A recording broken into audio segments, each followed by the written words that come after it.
Début ce lundi 2 novembre 2020 au Palais de la Nation de consultation présidentielle, le chef de l'État Félix-Antoine Tshisekedi Tshilombo a reçu pour ce tout premier jour le leader de société civile.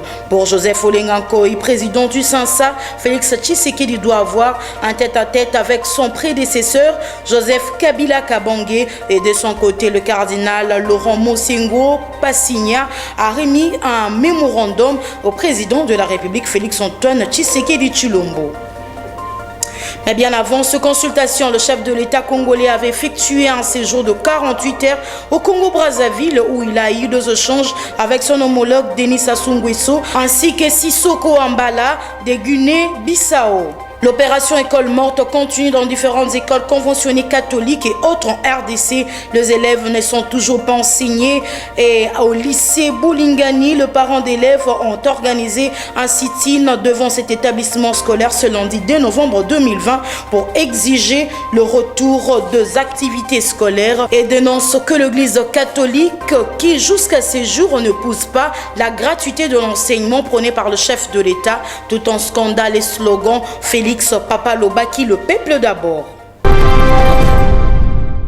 Merci de nous avoir choisis pour vous informer, mesdames et messieurs. Bienvenue dans cette grande édition du journal sur la chaîne éducative. Le chef de l'État congolais Félix-Antoine Tshisekedi Tshilombo a débuté ce lundi 2 novembre 2020 au Palais de la Nation avec les consultations présidentielles. Corneille Nangaa, président de la Commission électorale nationale indépendante, CENI, était le tout premier à être reçu par le chef de l'État. Suivi. Nous lui avons présenté premièrement la nécessité de la stabilité et de la paix. Il a dit cela en tant que commission électorale indépendante. Nous avons présenté à son autorité la nécessité de la tenue des prochaines élections générales en 2023 et que nous avons désormais un projet de chronogramme qui nous amène à ces élections. Bien entendu, il y a d'autres questions qui touchent les processus électoraux en général, dont nous disons notamment les préparatifs et surtout l'assainissement de l'environnement avant tout préparatif de ces processus électoraux. Monsieur le Président, en cas de dissolution de l'Assemblée nationale, est-ce que la CENI est prête à organiser des élections anticipées avec combien ça?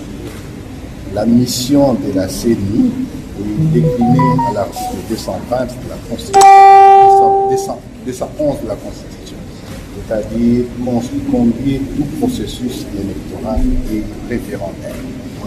En cas d'absence de l'institution, bien que il appartiendra à la CENI d'organiser des élections. Tout de même, aujourd'hui, la question qui peut se poser, est-ce que l'équipe Nangaa est-il encore légitime pour organiser des élections? Ça fait aujourd'hui parmi les éléments du schéma critique préparatoire. Il faut le plus rapidement possible désigner les nouveaux membres de la CENI qui vont faire des études et décliner les chiffres par exemple de l'ensemble du territoire. Je vous remercie. Toujours dans les cadres de consultation présidentielle telle qu'annoncé aux entrées de cette édition du journal, Joseph Olenga Nkoyi, président du SANSA, a proposé au chef de l'État congolais Félix-Antoine Tshisekedi Tshilombo de discuter avec son prédécesseur Joseph Kabila Kabange. On l'écoute. Nous avons aussi profité pour donner au chef de l'État notre point de vue, auquel on aurait souhaité à ce que si on aurait été consulté avant, on aurait souhaité à ce qu'il se raconte d'abord avec son prédécesseur, Kabila Kabange. Ils arrivent à échanger. Pourquoi?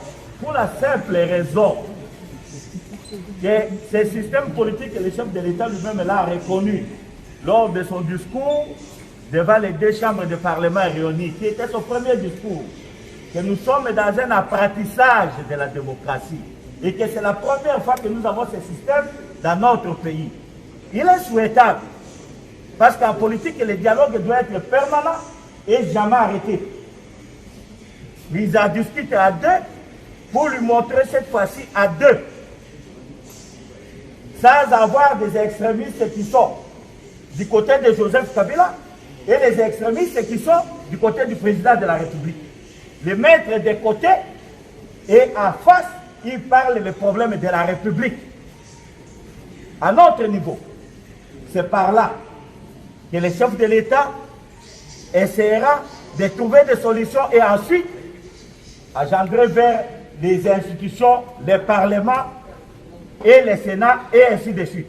Parce que de nous tous ici, la seule personne qui a eu le pouvoir par la voie, le suffrage universel, c'est le président de la République.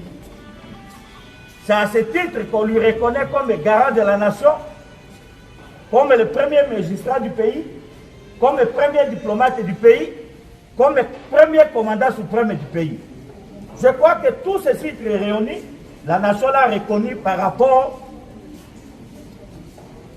au pouvoir qui lui a été conféré par le peuple. Nous, notre rôle ici n'est pas de venir pour faire et dire des mensonges à celui qui a le destin du pays entre ses mains. Notre mission. Puisqu'on en parle, consultation présidentielle, le cardinal Laurent Mosengo Passigna a remis un mémorandum au président de la République Félix Antoine Tshisekedi Tshilombo. Suivez-les au sortir de cette consultation. Et comme vous le dites si bien, on a rencontré le président qui a commencé à poser des problèmes que vous connaissez, qui sont les problèmes de la consultation et de son discours qu'il nous a donné l'autre jour. Eh bien, nous avons un mémo que nous avons présenté dans lequel nous disons que le pays a besoin de centrer le tout sur l'économie. L'économie pour tout l'homme, pour le développement de l'économie, pour que le peuple puisse avoir de quoi manger, le peuple puisse augmenter sa santé, dans sa jeunesse, etc. Et puis à la fin, nous avons commencé à répondre à ces questions. Et nous disons que nous le félicitons pour l'initiative qu'il a prise.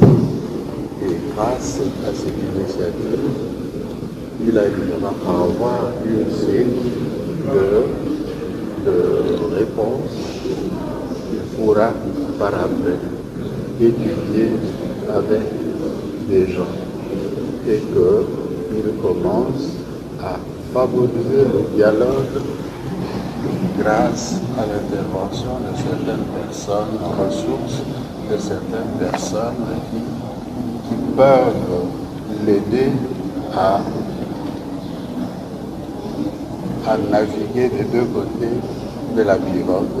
Et comme cela, il y a des chances que le travail avance dans son dialogue. Sachez également que parmi les personnalités reçues par le chef de l'État congolais Félix Antoine Tshisekedi Tshilombo pour les consultations présidentielles, Mwamba Mushikonke, président de la CNDH. Cet avis a été pris en compte par le président de la République. C'était un avis qui tenait compte aussi de la promotion et la protection des droits de l'homme en rapport avec notre mission.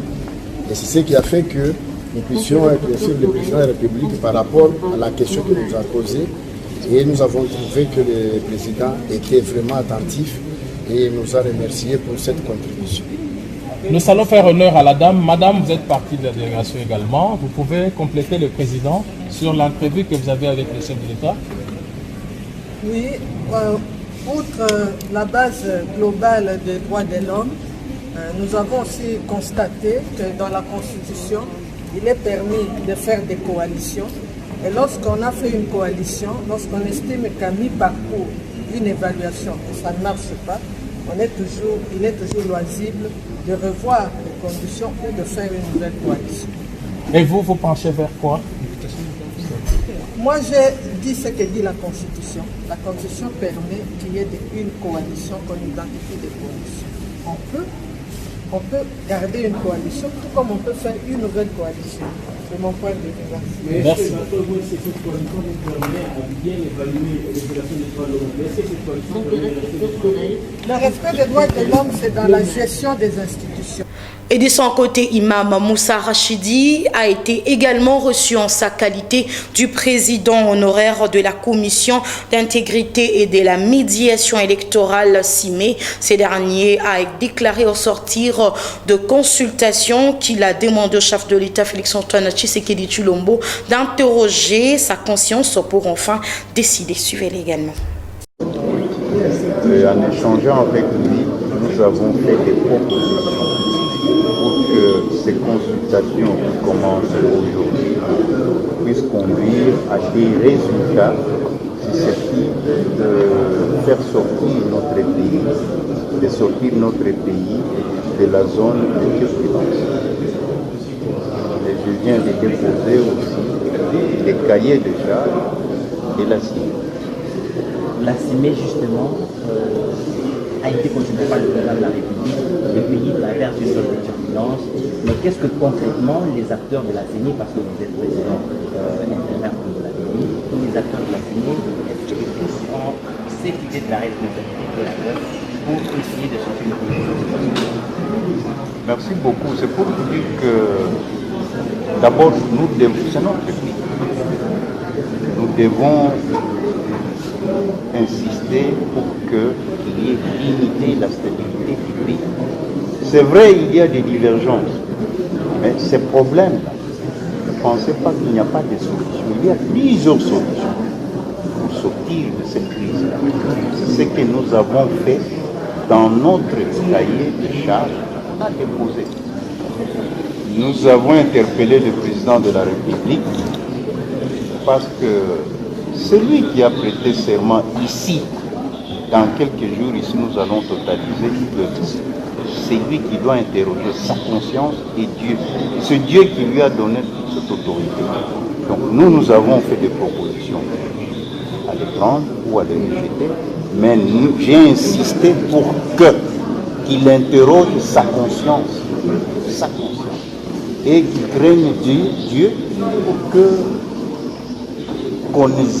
qu'on n'exacerbe pas la crise ou qu'on ne la déplace pas, pour qu'on trouve une solution.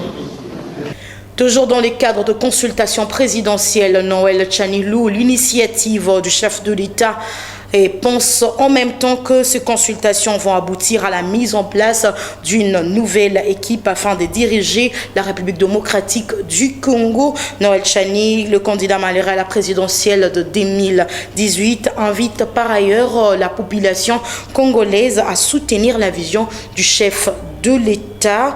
Il s'est exprimé ici au micro de Dodo Kalonji et Delphin Tundula. C'est une initiative louable, étant donné que depuis l'alternance au sommet de l'État et depuis l'avènement du chef de l'État à son poste actuel de président de la République, il s'est écoulé pratiquement 2 ans, ou bientôt on aura passé 2 ans. Et tout le monde se plaignait qu'on ne sent pas la différence dans la vie de tous les Congolais. Les questions sécuritaires ne semblent pas avoir été résolues. Le chômage reste calotant, la misère de la population reste entière, les infrastructures de base continuent à manquer, l'eau, l'électricité, les services de télécommunications, pas de routes. Donc on n'a pas encore senti les dividendes provenant du changement au sommet de l'État. Alors, à quoi faut-il s'attendre? Moi, je vois déjà la possibilité de la recomposition de ce que j'appelle la majorité parlementaire. Il y a des gens qui sont au Parlement, qui sont députés, qui ne faisaient pas partie de la coalition au pouvoir. S'ils sont consultés et qu'ils expriment leur adhésion à la vision du chef de l'État et leur prédisposition à travailler avec lui, on va les inviter dans cette nouvelle coalition qui va être créée, qu'on appelle donc l'Union sacrée de la nation, qui va regrouper donc tout le monde. Et ceux qui faisaient partie même du groupe FCC et qui estiment qu'ils voudraient continuer à travailler avec le chef de l'État au cas où leur autorité morale et certains d'entre eux ne veulent pas venir, ces gens-là vont se joindre donc à la majorité, la nouvelle majorité. Donc je vois en quelque sorte une recomposition de l'espace politique. Recomposition de l'espace politique veut dire changement de la majorité au Parlement, changement de l'exécutif et mise en place d'une nouvelle équipe qui va gérer le Congo différemment que ce que nous avons fait jusqu'à présent. Je voudrais souhaiter plein succès à cette initiative. Elle est salutaire pour notre pays, les consultations présidentielles.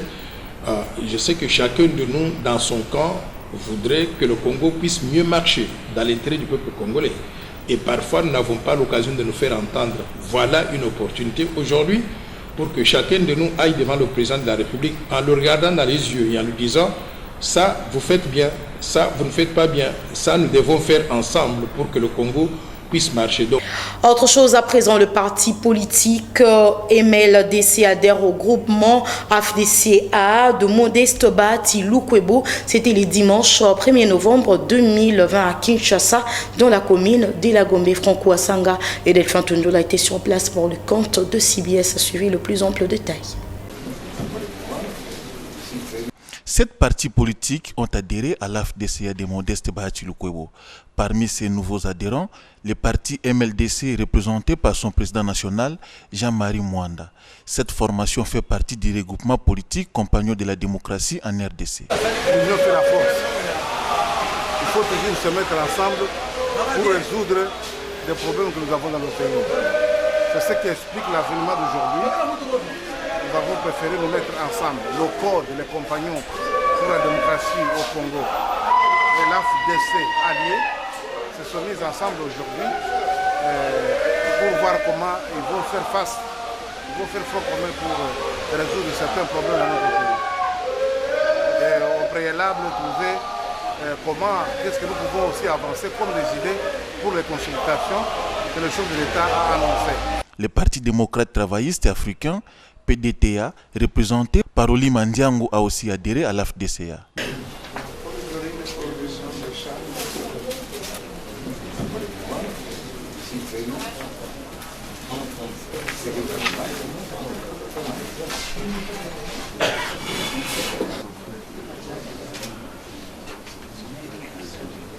Du côté de Modeste Bahati Lukwebo, ces regroupements et partis politiques ont choisi l'AFDCA parce qu'elle est sérieuse. Une habitude, il ne se passe plus un seul mois sans qu'il y ait des adhésions massives et sans qu'il y ait des partis politiques qui viennent adhérer au regroupement AFDC et alliés. Selon leur propre expression, ils ont trouvé que nous sommes un regroupement sérieux, un regroupement qui permet à ce qu'ils puissent atteindre leurs objectifs. Et nous, au niveau de l'AFDC allié, nous avons un projet de société qui, comme vous le savez, privilégie d'abord le citoyen et la citoyenne congolaise.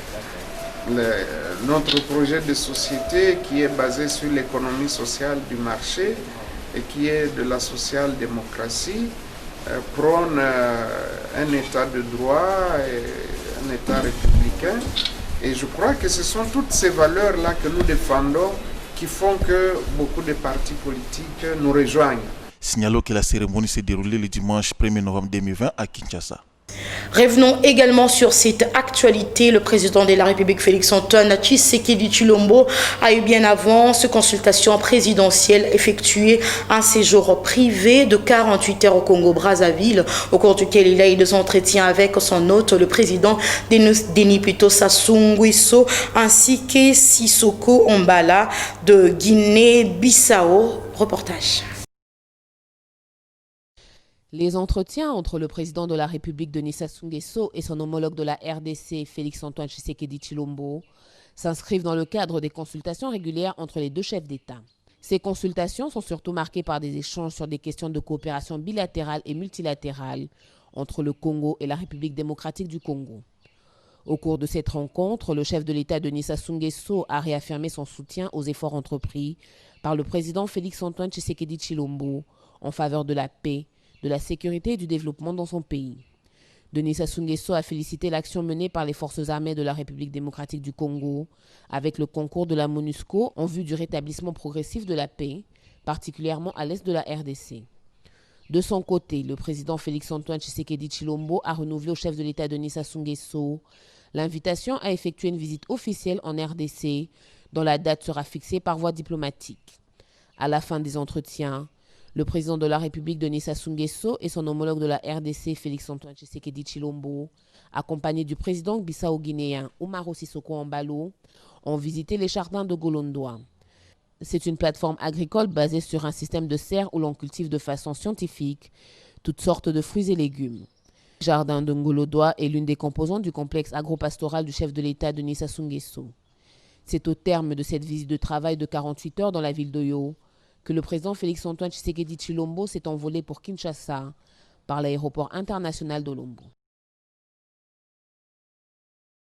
Parlons éducation dans cette édition du journal. Un sit-in a été organisé ce lundi 2 novembre 2020 par le parent d'élèves du lycée Bolingani de Binzaozone dans la commune d'Ngaliema. Devant cet établissement éducatif, le parent et élèves ont juré qu'à la reprise de cours, témoin de l'événement, Suleiman Kalunga.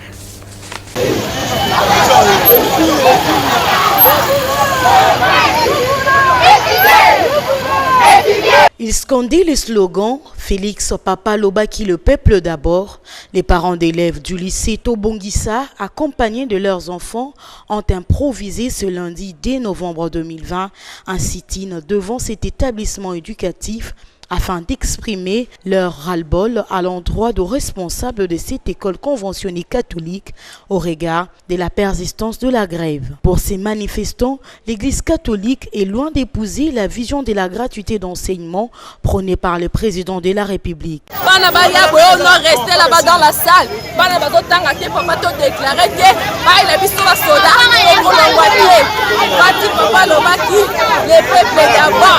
Alors respectez les droits des enfants.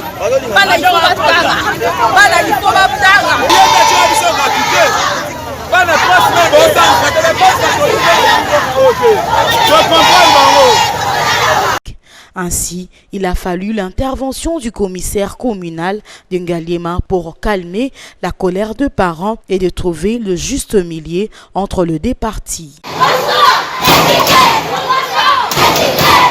Il s'y est de noter que le gouvernement congolais avait signé un accord le 18 décembre 2019 avec le syndicat de l'enseignement primaire, secondaire et technique, dont une réunion d'évaluation s'est tenue le week-end dernier à Bibois pour se faire une idée sur ces dossiers.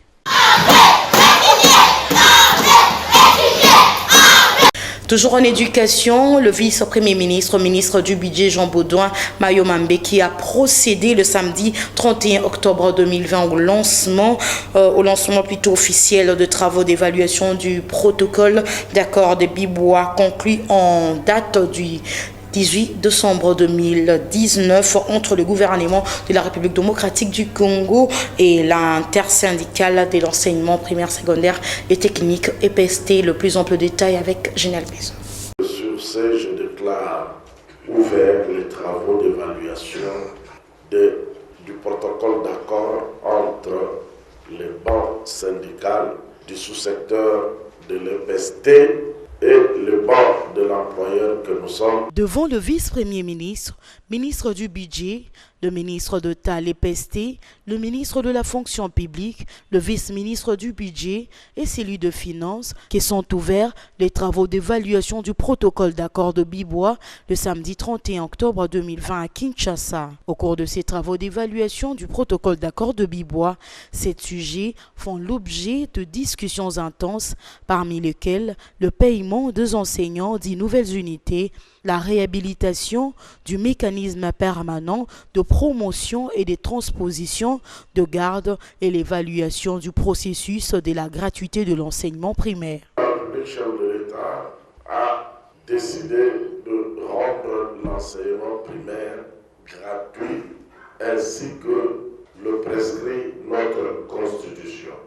Et votre ministre, le ministre de l'EPST, avait reçu la charge de conduire cette tâche. Il faut plutôt dire qu'il s'en est bien tiré car, en dépit de quelques difficultés, la gratuité de l'enseignement primaire est une réalité dans notre pays. À l'issue de ces travaux, Willy Bakonga redonne l'espoir à tout le corps enseignant du pays. Formule ma foi que des solutions tant idoines que concertées seront trouvées, non seulement pour les corps enseignants, mais aussi avec beaucoup d'effets induits pour l'ensemble de notre population. Retenons qu'au bout de 45 jours, l'intersyndicale de l'EPST ainsi que la partie gouvernementale devra présenter un document de conclusion et résolution de ces assises. Direction au ministère de la Santé à présent. Le ministre de la Santé publique, le docteur Eteni Longondo, a lancé le week-end dernier à Kinshasa le go de la deuxième phase de la campagne contre la poliomyélite concernant les enfants de 0 à 5 ans à travers tout le temps du territoire national. Une fois de plus, Junel Pezo nous en parle. Le go de la deuxième phase de la campagne contre la poliomyélite des enfants de 0 à 5 ans a été donné samedi dernier à la Cité du Fleuve dans la commune de Limete par le ministre de la Santé, le docteur Eteni Longondo. Marquant sa touche en vaccinant quelques enfants, le docteur Eteni Longondo a assuré que la bonne croissance des enfants pendant toute leur vie passe par cet acte responsable. Comme vous le savez, nous sommes en pleine campagne de vaccination contre la poliomyélite et le premier résultat n'était pas satisfaisant. C'est ainsi qu'à la deuxième phase, moi-même je suis allé faire une supervision pour que je puisse m'assurer que toutes les équipes vaccinent normalement et que les enfants seront protégés. Et c'est ce que je fais. J'étais à la Cité du Fleuve, là où il y a eu quelques résistances. Il y a des familles qui ont refusé, mais quand je suis arrivé, je leur ai expliqué, elles ont accepté. Et je demande à toutes les familles qui vivent à Kinshasa de ne pas résister contre cette vaccination. Par ailleurs, le numéro 1 de la santé s'est rendu à l'aéroport international d'Indjili, question de s'imprégner personnellement à ce qui concerne des dispositifs nouvellement installés pour effectuer des tests rapides de Covid-19.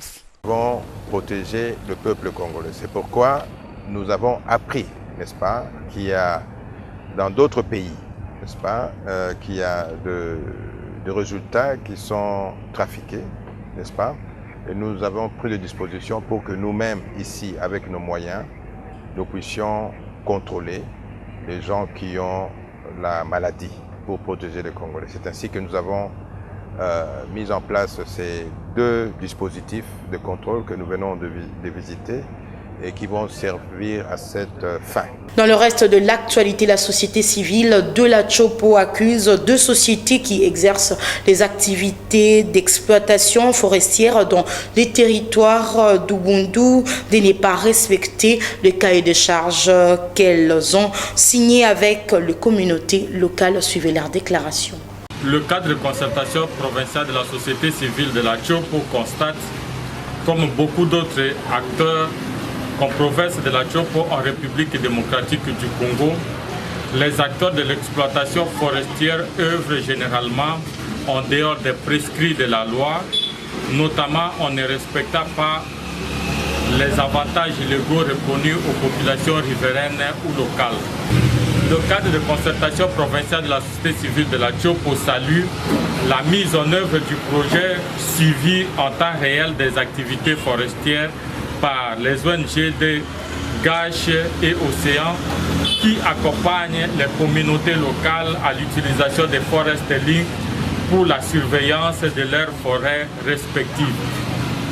CCP-SC Chopo fait signer le rapport produit et exige 1. À l'administration forestière de diligenter une mission de contrôle forestier avec la participation de la société civile dans les deux concessions forestières concernées et toutes les autres éparpillées dans les différents territoires de la province de la Chopo.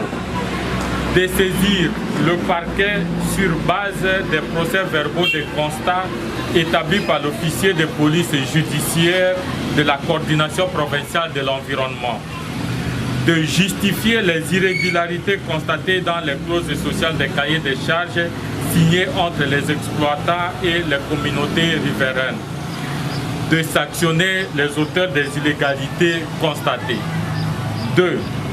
Aux autorités politico-administratives et militaires de mettre fin au trafic d'influence en faveur des concessionnaires, de ne pas s'immiscer dans le domaine de l'exploitation forestière, de faciliter la participation de la société civile dans le processus de réforme de la politique et loi foncière. 3.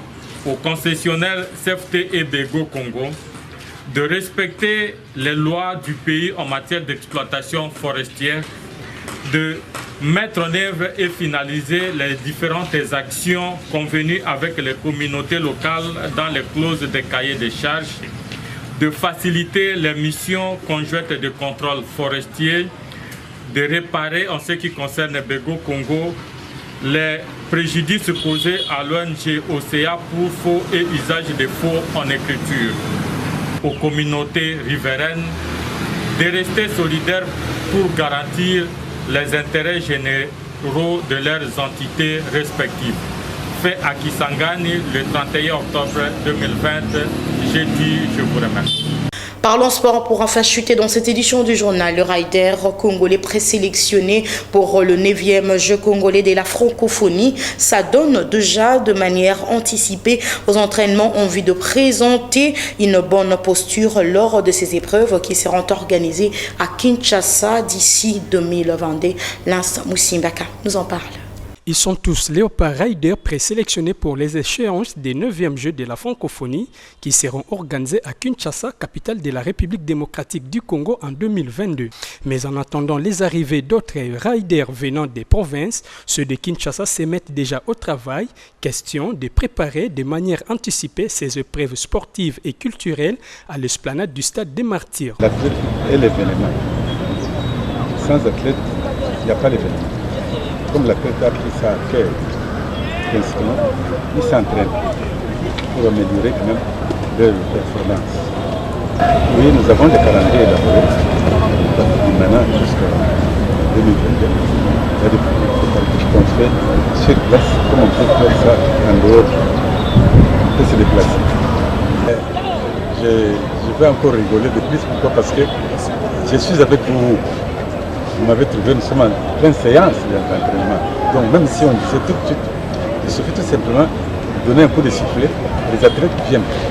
Je check toutes les disciplines que nous avons. Nous sommes prêts. Et si nous avons commencé cela, nous sommes différents de d'autres fédérations. Pourquoi? Parce qu'il y a d'autres fédérations qui n'ont qu'une seule discipline. Mais nous en avons plus. C'est pour cela que nous avons commencé avant. Notons que la République démocratique du Congo sera représentée lors de ces 9e Jeux de la francophonie en roller skating par tous les styles pratiqués au pays. Pour rappel, les Jeux de la francophonie sont des épreuves sportives et culturelles organisées par l'Organisation internationale de la francophonie dans le but de réunir toutes les nations ayant le français comme la langue officielle. La 9e édition sera organisée à Kinshasa du 19 au 27 octobre 2022. Et voilà que prend fin cette édition du journal. Pour ceux qui nous ont pris en cours de chemin, en voici le rappel de principaux titres. Début ce lundi 2 novembre 2020 au Palais de la Nation de consultation présidentielle, le chef de l'État Félix-Antoine Tshisekedi Tshilombo a reçu pour ce tout premier jour le leader de société civile. Pour Joseph Olenga-Nkoy, président du SANSA, Félix Tshisekedi doit avoir un tête-à-tête avec son prédécesseur Joseph Kabila Kabange et de son côté le cardinal Laurent Mosengo Passigna a remis un mémorandum au président de la République Félix-Antoine Tshisekedi Tshilombo.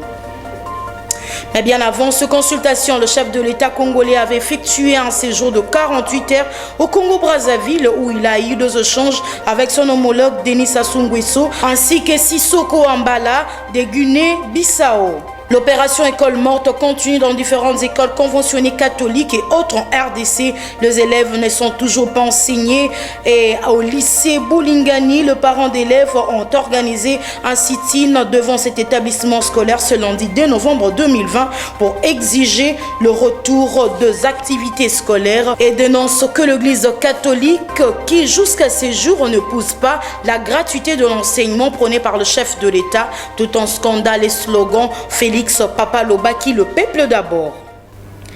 C'en est complètement fini dans cette grande édition du journal. À la chefferie d'édition, Lance Moussimbaka, et la technique a été assurée par Guilherme Mayamba, Christian Ojo et Delphin Tundula. Mesdames et messieurs, merci à vous de nous avoir suivis et retrouvez demain Dodo Kalangé pour le compte de la grande édition du journal. Merci, au revoir. Vous pouvez suivre cette émission en rediffusion quand vous voulez, où vous voulez, sur www.dab.video. Dab.video, le divertissement congolais.